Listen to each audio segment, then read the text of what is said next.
Thanks, ladies and gentlemen, for joining us in this edition of the Primetime Newscast on Equinox Television, live from our headquarters in Cameroon's economic capital, Douala. I am Babla Jonathan. In our top stories in this edition of the news, an initiative aimed at contributing to efforts to restore peace and normalcy in the two crisis-stricken Anglophone regions of the Republic of Cameroon is hindered in the country's economic capital, Douala. Jean-Jacques Ekindi, National President of the Progressive Movement Political Party, the Archbishop of the Douala Metropolitan Archdiocese, the Archbishop Emeritus, traditional civil society, and other authorities were due to converge on Douala today, but the venue of the event was barred, and of course the event could not take place. The peace conference could not take place. We'll be having details with Jean-Jacques Ekindi in this newscast. And administrative authorities urge parents in the two Anglophone regions of Cameroon to challenge the odds and the danger, insecurity, and all that characterizes the Anglophone crisis and send their children to school September 2nd, 2019.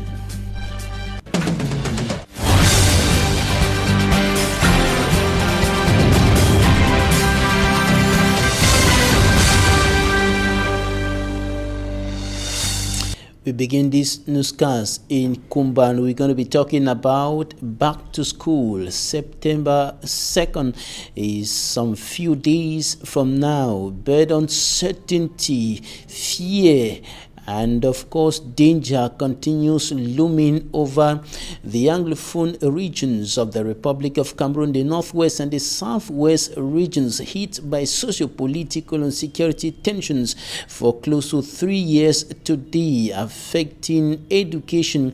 And of course it is not known what is going to happen the next academic year starting September 2nd, and the people of the two regions are casting doubts on whether schools will reopen their doors come September, as the environment has remained hostile for close to 3 years today. Administrative authorities have been on a back-to-school campaign, and they are now urging parents to challenge, to brave the odds and send their children to school. One of such administrators is the divisional officer of Kumba 2, who was instructed and of course urged parents to overcome the challenges and of course the difficult socio-political and security atmosphere and send their children to school September 2nd. He was speaking while launching the academic year in his area of command. Immaculate Fogwe reports.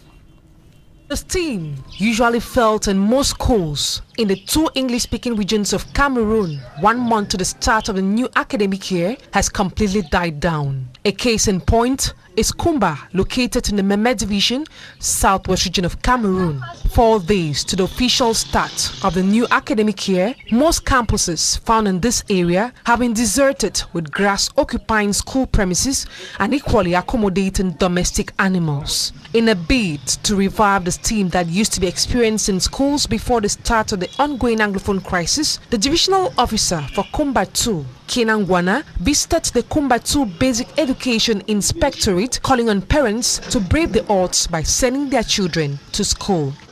We have just launched the 2019-2020 academic year in Kumba 2 subdivision, and the particular message I want to pass here is that we are appealing to parents to send their children to school. We are appealing to pupils and students to go back to school. No meaningful development can come without education. That is the belief, that children should go back to school. He equally called on education stakeholders to carry out dispositions in their different campuses so as to encourage an effective back to school.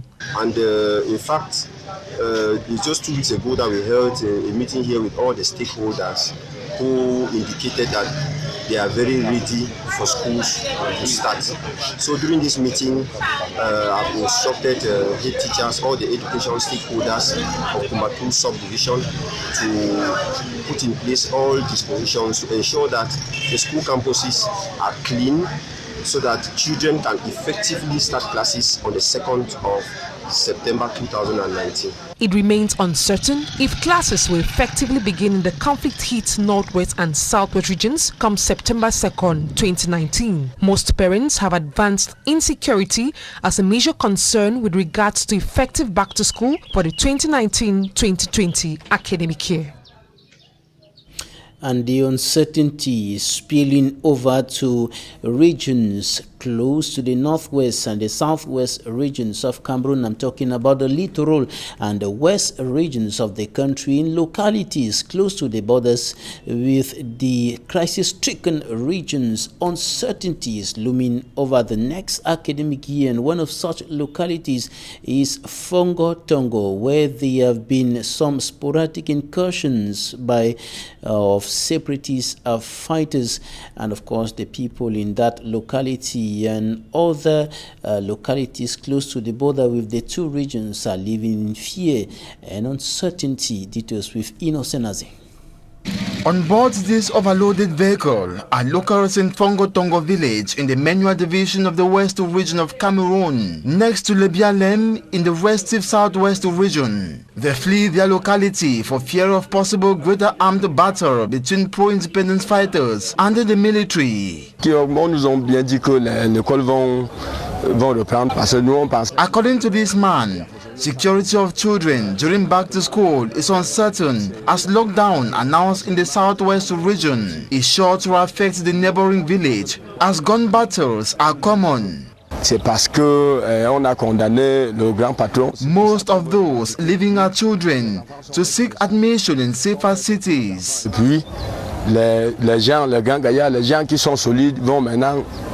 Here, some schools have remained closed since last year, and nothing instigates hope schools might reopen this academic year.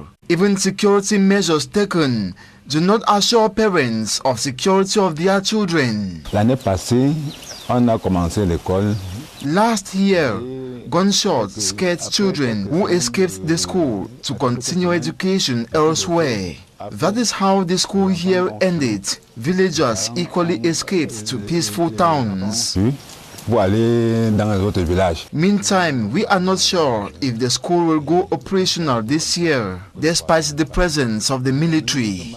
Même avec la présence des militaires qui sont en face de l'école, il n'y a même pas signé d'un enfant au village. The situation has remained permanent in this locality. On croyait que la chose devait aller un peu mieux, mais we thought things were getting better, but last week 3 persons were again kidnapped, instilling more fear within people. This parent has lost everything in the southwest region. Returning to his native NTONGWE village, he prays and hopes the armed conflict that threatens Cameroon's peace and stability ends. J'étais un grand planteur de cacao. After losing everything in a corner, including 35 hectares palm plantation, he now idles in NTONGWE and at times sells wood for livelihood. Je suis au village, je ne fais rien. Je fais seulement le bois comme vous m'avez vu là. While praying, peace returns in Cameroon. The inhabitants wish on s'assoit à table, bon, pour voir ce problème. Dialogue be given a chance. Vraiment, il faut que l'État essaie de voir et s'assoit sur une table, ils arrangent que les choses deviennent comme avant. The West region, since birth of the Anglophone crisis, has suffered killings, abductions, arson attacks, and a series of fire exchange between separatist fighters and the military. And some religious leaders in Buda in the west region of Cameroon are decrying the unscrupulous exploitation of some internally displaced persons kicked out of their homes in the northwest and southwest regions by violence. And they were speaking during a special mass organized to help the IDPs, or the internally displaced persons living in Buda. Details with for me, Armstrong Sander. We are Sunday at the St. Anne's Parish in Buda in the Bambutos division of the West region of Cameroon. The church service baptized English Mass is ongoing here like in most churches in the town of Buda, dedicated to thousands of internally displaced persons from the conflict in the northwest and southwest regions of Cameroon.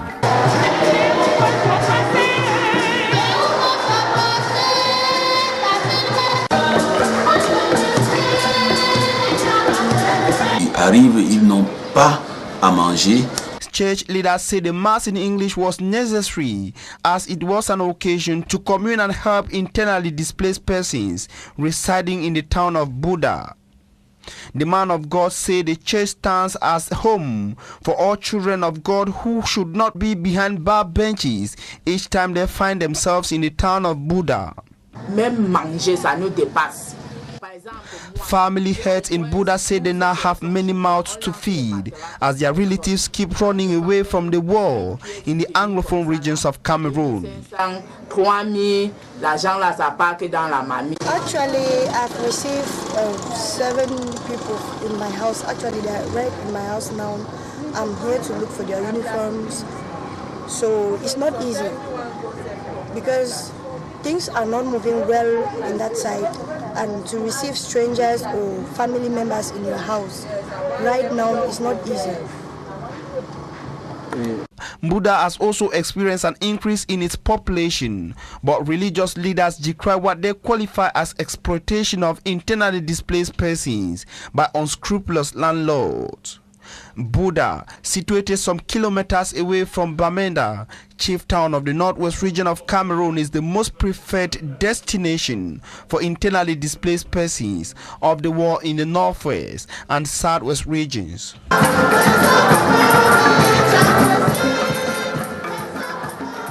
Who is against peace and the restoration of normalcy in the 2 Anglophone regions of the Republic of Cameroon? This is the question on the lips of many, as several peace initiatives are hindered by persons who are not very well known.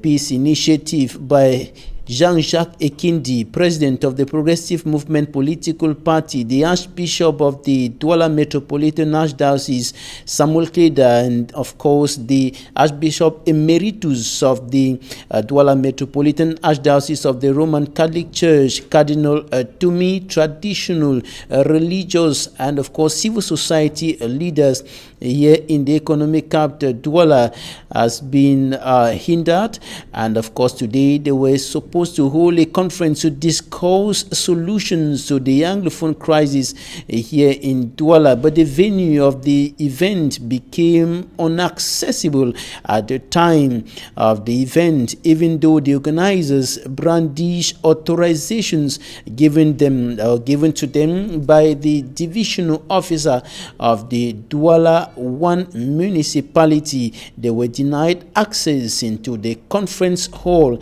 and they did everything possible, but the event could not hold because of the fact that they were denied access into the conference hall. They were due to discuss ways out of the Anglophone crisis. Listen to Honorable Jean-Jacques Ekindi, former member of parliament and president of the Progressive Movement political party. For those who are coming from Bamenda, from Boya, from Tico, because we know that they are there. But unfortunately, yesterday evening, they told us that the room was not available. We didn't know exactly why. We wrote to the governor, to the prefect, to the government delegate. We got no news. But I have to confirm that the SDO, the sub-prefect, gave the authorization for this meeting. But we cannot do it out of the room, and we are sorry for those who come, but I confirm that we'll continue our effort. We'll build this peace, and we'll do what we called before. Thank you very much. And next time, be aware. We'll contact you, and you'll know how.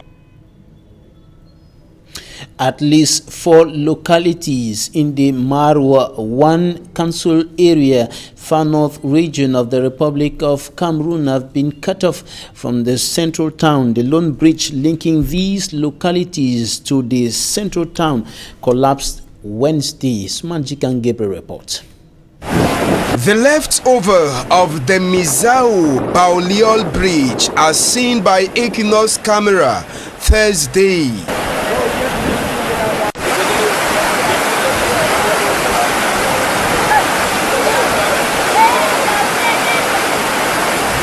The bridge that linked 4 localities, Bauliol, Palial, Kutbua and Zokok, collapsed after a heavy downpour that occurred in Marwa Wednesday, breaking Thursday. A bright morning, you prepare for work to meet a broken bridge. Even on foot, it can't go again. Instead of paying 100 francs to the office, you now pay double. The Mizao Bridge that collapsed will be a very big hindrance for pupils, students and parents as the new school year starts on Monday. We don't know how we are going to transport our kids to school since most of them reside at the opposite side of the bridge. Most parents will suffer in transporting their kids since the majority of schools are in the central town. Some inhabitants believe it was the poor construction of the bridge that caused it to collapse so early. The bridge hasn't even lasted for 7 years. Money has been spent uselessly as the engineers didn't do their job well. You can't imagine that a size 8 rod is being used to construct such a bridge. With the collapse of the Mizao Bridge, the inhabitants of the zone will have to cover 6 kilometers to get to the central town, passing through the Para Junction. And we end the first part of this newscast with this advertorial ahead of the 2019-2020 academic year. Mary Bilingual Comprehensive High School or Secondary School opens its doors to all students in the French and English subsystems of education. Situated in Lum in the Mongo Division littoral region of the country, the school has taken all measures to receive its students and of course internally displaced persons as well. We have details in this report. Welcome to Mary Bilingual Comprehensive High School Loom. Situated in a calm environment, the school provides spacious classrooms which will enable effective lesson hours. It is a place to be for all who return to acquire knowledge. I'm Takenvera. I'm from the southwest region of Cameroon. Due to the crisis, I came to Loom. Since in Loom we have a calm environment, I never knew where to study until I found Mary Bilingual. And it's a nice school. I'm proud to be a student of Mary Bilingual Comprehensive High School. And I want to beg on parents, I want to plead on parents to send their children here because it's a place to be. I just came to Loom. I never knew where to school, but I heard about the creation of Mary Bilingual Comprehensive College, where I'm now presently, and I've had my O-level there. So I'm calling on the entire population that if you don't know where to school, that Mary Bilingual Comprehensive College is a place to be. I'm from Southwest. It is the situation that is there that has chased me out from there. So as I find myself in Loom, I was thinking where my child would school. I heard about a school called Mary Bilingual Comprehensive. So I rushed there. I found it was a place to be. So that's why I rushed my child there. With a qualified set of teachers, all has been put in place by the school administration to facilitate the integration of internally displaced children from the northwest and southwest regions, who today are in Loom. The parents of students of Mary Bilingual Comprehensive High School should have faith and hope that the educational needs of their children will be met. The teachers are well qualified, the environment is the best and the best in Loom, so whatever they need or whatever they are waiting or hoping for as far as the educational life of their children is concerned, they are going to have it here with us at Mary Bilingual Comprehensive High School, Loom. Recognizing the difficulties some internally displaced parents could face in registering your children in schools, the management staff of Mary Bilingual Comprehensive High School, Loom, has set up favorable measures for the benefit of internally displaced children. For our academic year and for our students, we are going to give them free uniform. And there's a lot of scholarship award that we are going to give. We are going to hold partnerships so that we help the children of Mary Bilingual Comprehensive High School. And even the fee is paid at piecemeal with 5,000 francs, 10,000 francs. Please don't keep your children at home. Let them come to school. Gradually, we are going to fight the educational life of your children together. With a complete cycle of secondary and high school for the Anglo-Saxon and Francophone systems of education, Mary Bilingual High School is approved by the Ministry of Secondary Education. It remains an initiative to be applauded, with its doors open to welcome school children this academic year in Loom. Coming up next, talking points.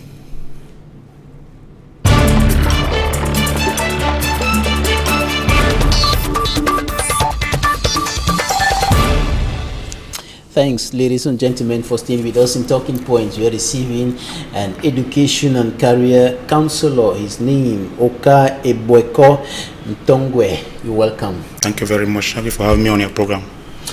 You're an education and career counselor. Before talking about the prevailing situation in the northwest and southwest regions of the country, what will you tell students in those two regions and even pupils in other parts of the country as the school year draws near? Yeah, thank you for giving me this opportunity, and I want to address particularly the students, but more especially the entire education family. So all the stakeholders of education in Cameroon, not only those in the English-speaking regions, but the entire republic. Because if I want to insist on those in these English-speaking regions, it will look like you are throwing water on a duck's back, because most of them are, they are either not even available for obvious reasons. We'll come to that. So I think we can only encourage, because like I've already said, education is a bedrock of every human development, of every human endeavor. So we can only encourage them to,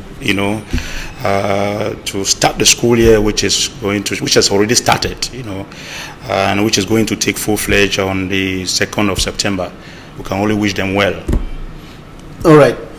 The northwest and the southwest regions have been in crisis for close to 3 years today, and the last 2 academic years, nobody will argue the fact that we're badly affected by the Anglophone crisis. Another academic year is in some few days, or starts in some few days from now, and the situation has been moving from bad to worse, and administrative authorities and other persons have been encouraging parents to send their children to school and so on. But when you look at the present context, the present atmosphere reigning in those two regions, do you think that those parents are going to send their children to school in this present atmosphere? Mr. Babila, it is a difficult pill to swallow, especially not only as a human being, but particularly as somebody, because I come from that part of the country. So I personally feel touched, because either directly or indirectly you are part of it. And here we're talking about close to 600,000 children in that neighborhood, who are affected in one way or another. This crisis that has been on for the past 3 years, like you rightly pointed out. But it looks. In fact, it is a bitter pill, like I said, because it is as though the most common slogan these days is back to school, encouraging parents, encouraging children to go back to school. But there is every indication that someone should be dining, or some people are dining with the devil. And because you see, while we are encouraging, while people encourage or they are calling, they are using this slogan on a daily basis, when you turn around, you see that either it is out of bad faith or people are not really willing to, they are not really saying what they mean, and they are not doing what they are saying. Because just in your news a few minutes ago, Honorable Jean-Jacques Ekindi was complaining, that is one of the peace crusaders, no one would doubt it these days, But in this peace crusade move, he has one of the events, most recent events, was to organize, I don't know whether that was a meeting or a conference with political, civil society and religious and even traditional leaders. Exactly, to see how we can get a way forward in this crisis. But you know what the outcome of that is, as he was complaining. So that you begin to wonder whether we are really sincere in what we are preaching. He was granted authorization. Yes. Yes, but just yesterday, prior to the event, he was notified that the place is not accessible for them. Good. After every disposition, after having taken every little bit of disposition for the event to take place. So you see, that's why I was saying that some person or some people somewhere must be dining with the devil, and there will come a time when all those things will be possible. Like I was saying, the most important thing is not the slogan. These slogans are more or less political slogans used by the belligerent parties, that is politicians, who fledge muzzles, and because the most important thing is peace. If there is peace, no one will need to tell a parent to send their children to school. No one will need to campaign for children to go back to school, because it has become more or less part of us for children to go to school. After all, we've seen how much energy, how much resources the parents spend to send their children to school. We've seen parents constructing schools, parents employing teachers in the PTA associations to see that their children go to school. So it's not an issue of encouraging them. It's not for somebody to tell them. But once there is peace, if peace prevails, there is no doubt that the children will go back to school. If we're making a campaign, it means there is something wrong. It means there is no peace.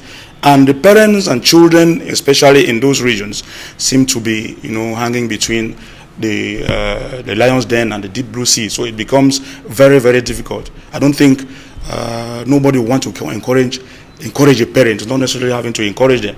You are not just an education and career counselor, but you are also a parent. And when you listen to the divisional officer of Kumbatu saying, parents, brave the odds and send your children to school, what will be your response? What do you think about that? Yeah, that's what I was saying, that if an authority should ask parents to brave the odds, it means he knows that there are odds. So the most important thing is to clear those odds, and the children will go to school very naturally. So it's not an issue of parents braving the odds, because that is going to be very, very difficult. I don't see a parent who want to, brave the odds, send the children or the child to school at the risk, for, you can imagine, especially where there is crossfire. So there is no certainty, and sometimes the children may even get to school and there will be no teacher. And the uncertainty is spilling over to localities in the littoral and west regions of the country, close to the border with the two crisis-stricken regions. We hear in Fongo-Tongo now, parents are also uncertain about the next academic year. Exactly, that is the situation, the spillover of the crisis. That's the most unfortunate aspect of it. And like I've always said, a crisis, when it starts with a drop, but by the time you let it grow, it becomes cancerous and it becomes very difficult to handle. And like some people have always said, when your neighbor's house is on fire, you may think that he is going to be limited there, but fire is something that is contaminated. That's most often than not contaminated. So as your neighbor's house is on fire, if you don't take the necessary precautions to help them out of that fire, you may find your house in the same situation in the next minute. And that's what we are witnessing in this our beloved country these days. All right, before we go, many parents have already moved out of the two regions with their children. There have been a mass movement of persons to other parts of the country. What do you think should be done now? By who? And I've always said it is, at this point in time, you know, it is difficult to say what to do now and by who, because these things, we ought to be proactive. We ought to have foreseen these things to come. And like I've always said, even in those regions, while the belligerent parties are fighting, we could organize buffer zones where we let the children go to school without them being implicated or being involved or without any risk. But now, as it is, you know, many schools have been destroyed that way, have been brought down, and so the parents have to come this way. That is in the west of the Mungo to see, and others even out of the country. But it's difficult to say what can be done, because those schools, if you get to a place like you're talking about Fongo Tongo, it's already a risk zone already. If you get to places like Mbanga, where those neighboring areas, even in Douala here, the exodus, the influx is quite alarming, and classrooms are not elastic. So the walls of the classrooms are not elastic. So it becomes even difficult for even those schools that are here, that are even ready to, you know, to get these children into their walls, to accept, because sometimes, like I said, the walls are not elastic. See, if it is a classroom that can take a maximum of, let's say, 60, that was conceived for 60 students, you may go up to 100, but you cannot go up to 200. But you have, the demand is there because of that influx. So I think it is not now that we should start thinking about how to handle those, because even those of them who have come, most of them will still go without, you know, any academic work this year. All right, KAH EBWEKOH NTONGWE, you are an education and career counselor. Thanks for coming. We hope to have you some other time. Thank you very much for having me on your news, and I'll always be ready to throw light on whatever issue that concerns our country. Thanks, ladies and gentlemen, for staying with us. That's it for today.